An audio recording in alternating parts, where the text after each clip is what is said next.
Hi, this is Tracy Bevington.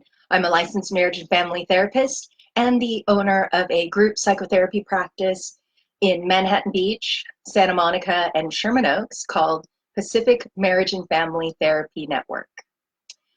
I'm here today in this Facebook Live presentation to talk about needs. Mostly, how do I know what my needs are? Sometimes people get very confused because needs are not clear. You really have to know yourself and you have to understand yourself to really boil down to what you actually need. So today's presentation is going to be about needs. And before we get started, I would like you to please leave a comment if there's any question or if you have a comment about the presentation. I'm very happy to answer any questions you have. If you have a comment on another topic that you'd like me to cover, please note that in the comments because I would love to address that. Also, if you're joining us for the first time, please feel free to leave a comment and let me know where you're joining us from. And lastly, please just be sure to check your sound. Sometimes the sound is not turned on, so please check your sound, make sure that the volume's turned up and the sound is turned up. Okay.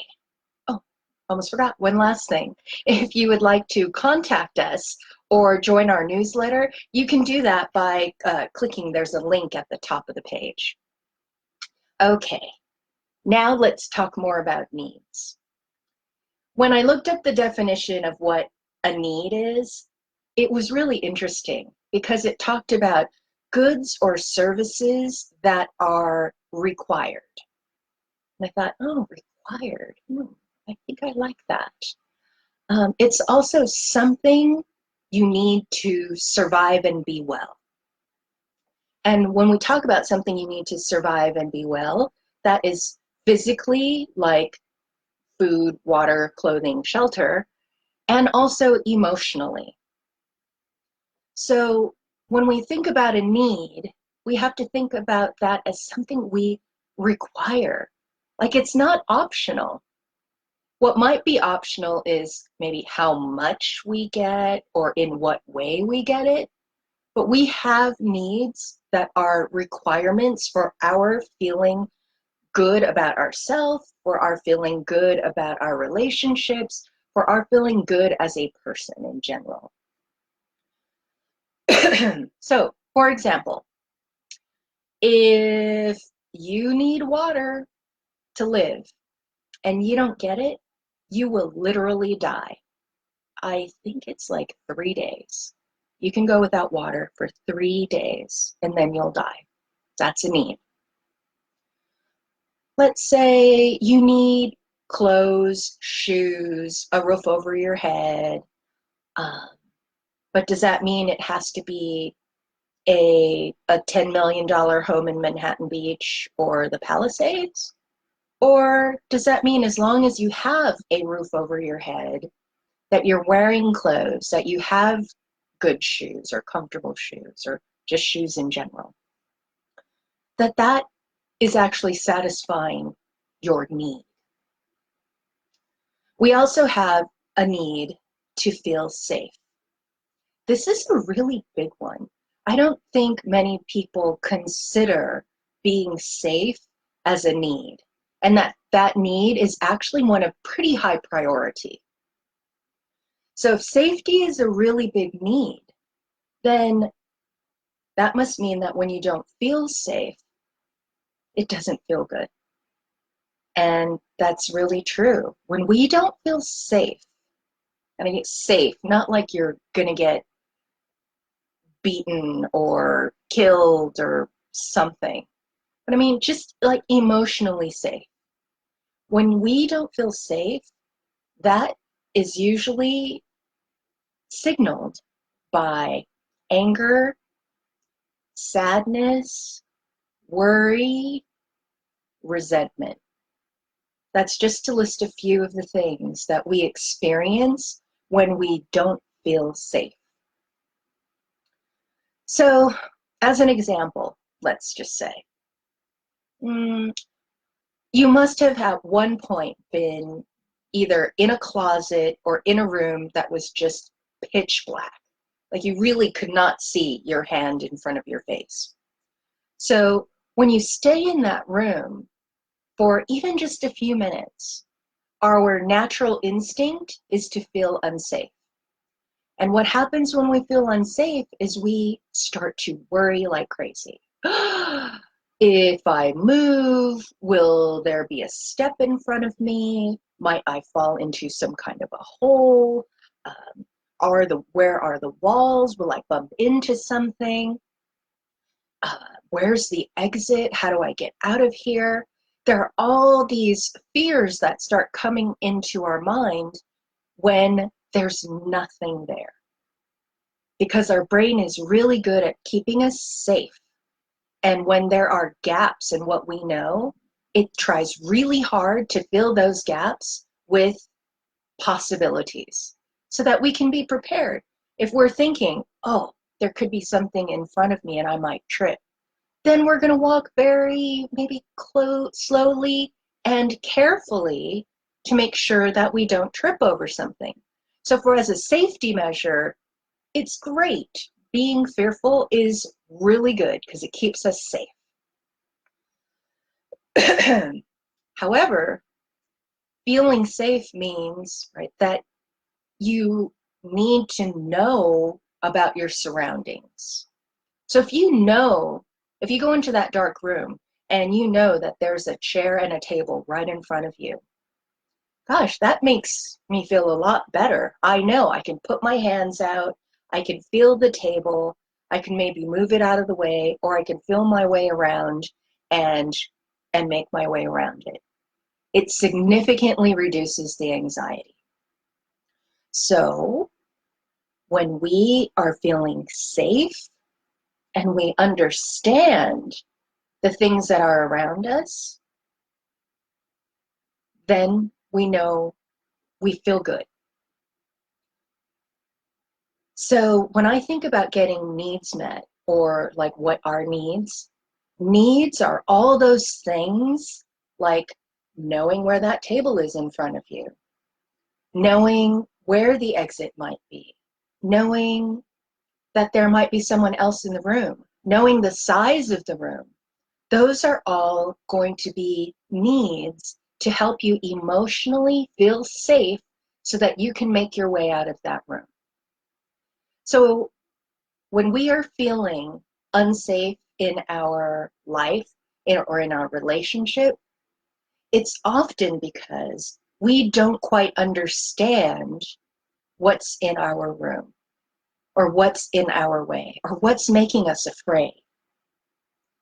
So knowing yourself is really going to help you determine what your needs are. I can't tell you how many times I sit with clients and we start talking about needs. And they mention things that are kind of nice, but they're not actually needs. So a need is something that's going to make you feel safe and comfortable. So that need might be to be able to communicate with my partner without yelling. That need might be having someone validate me in a way that's like, oh, I understand where you're coming from, instead of being invalidated, where they tell me I'm wrong or that I'm thinking crazy. Even if they don't agree, they don't have to tell me I'm wrong. They just need to let me know that they understand. So our needs are not, I need to get a massage every week and that will make me feel better. Or I need to live in a better neighborhood because then I'll feel safe and then everything will be great. Or I need a new car because my current car isn't working so well. Maybe that's a little bit of a stronger need, but it's still not a need. That's not necessarily going to make your life happier, make you feel safer. So know yourself. Figure out what is safe and what is unsafe. What do you like? What do you dislike? What makes you happy? And what makes you sad? What upsets you? Or what calms you down? What makes you uncomfortable? And what makes you feel comfortable? Those are the things that you need. Because if you go through your life without having the thing, that need, taken care of, then you're going to feel angry, sad, worried, and resentful for a long time. Because once you decide, okay, what makes me feel happy? I feel happy when I'm able to sit down and relax and be with my family, like with no drama, right? That means my need is for less conflict. So do you see how it's not as easy? Because sometimes we think, okay, my need is to be able to sit down and just have a reasonable evening with my family. But the real need is to have less conflict. So it can be challenging to figure out these needs. But once you have an idea of what your needs are, then we have to feel safe enough to ask for those needs to be met. One thing for sure, you got to try to be flexible. Because if we are not flexible, you're never going to get your needs met. Consider going up to someone or someone coming up to you and saying, I need you to not fight with me anymore. Someone's going to look at you like, number one, what does that exactly mean? And that's impossible. It is actually kind of unrealistic to say, like, I'm never going to fight with you ever again. I mean, I guess it depends on your definition of fight, but I'm talking about conflict. Every relationship has conflict. So what is the real need there? It's being able to communicate assertively and not aggressively. That sounds really different than, I don't want to fight with you anymore, or my need is for you not to fight with me anymore. So when you try asking, it's got to be flexible and it cannot be a demand. This is always going to be a conversation. So avoiding judgment is also really important. If you can make other people responsible for your well-being, that would be awesome. But that's not the way that it works. Other people are not in charge of meeting your needs or making you feel good. So an example would be, I'll be happy if you just helped out around the house. Sounds kind of simple enough, but then that means that you won't ever be happy unless your partner or your child or your teenager is helping out around the house. And I'm not sure that's exactly what your need is. It kind of seems like I'd be happier if we both practice listening to each other and doing what one or the other is asking for. So it's not really about the house. It's not about helping out with the work. It's about communication and validation. So try hard to avoid making the other person in charge of your need and consider what the real need is. It's also important to accept that not everyone is going to see your need as a reasonable need. And at that point, again, communication, flexibility, and negotiation are really important. Because if it is something that is important to you, if you have a need to be validated and maybe your partner just doesn't know how to do it, then you're never going to get it. So then you have to figure out, well, what does it mean to validate you? How can your partner validate you in a reasonable way? There are many layers to figuring out what your needs are. It's not always easy. So practicing being open is also going to really help you get your needs met. Because if you're working on getting your needs met, you have to be open, like you're asking other people to be open to you. And so you also need to be open to them. Again, this kind of goes back to flexibility. If I am inflexible, then why should the other person that I'm dealing with, my partner, my child, my teenager, whoever, my boss, my coworker, if I'm not flexible, then why on earth would they need to be flexible or want to be flexible? So practice being open.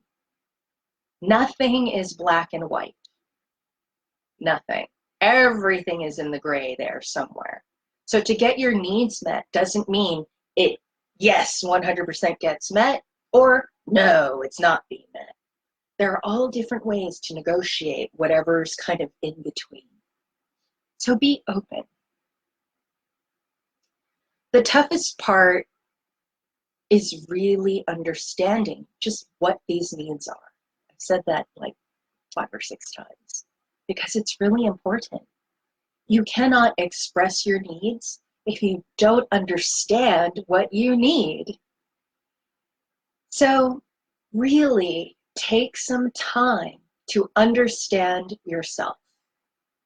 Understand what you need, what you desire, what makes you happy, what kind of things you need to have a fulfilled life. That doesn't necessarily mean like riches and fame and fortune. The emotional needs are the harder ones to get satisfied, but it's not impossible as long as you really understand what those needs are. So in closing, I want to say that getting needs met, not an easy task. Get to know what your needs are, really understand what the needs are. Be flexible, negotiate, communicate with others around you to get those needs met. Don't give up. Just because it doesn't work one time, try again. And eventually you will get your needs met. They'll never get met if you don't know what they are and you don't try to get them met. So thank you very much for being with me this afternoon for our Facebook Live presentation on what are needs and how do we get them met. Next Thursday, as every Thursday at 1 p.m. Pacific, I will be presenting another Facebook Live. Next week, I'm looking at teenage anxiety and what to do with it as a parent. Thank you again for joining me today. Lastly, I'm Tracy Bevington. I'm the owner and founder of Pacific Marriage and Family Therapy Network. We have 16 therapists in 3 locations ready to help you with whatever your needs are. Thank you, and I hope to see you next week.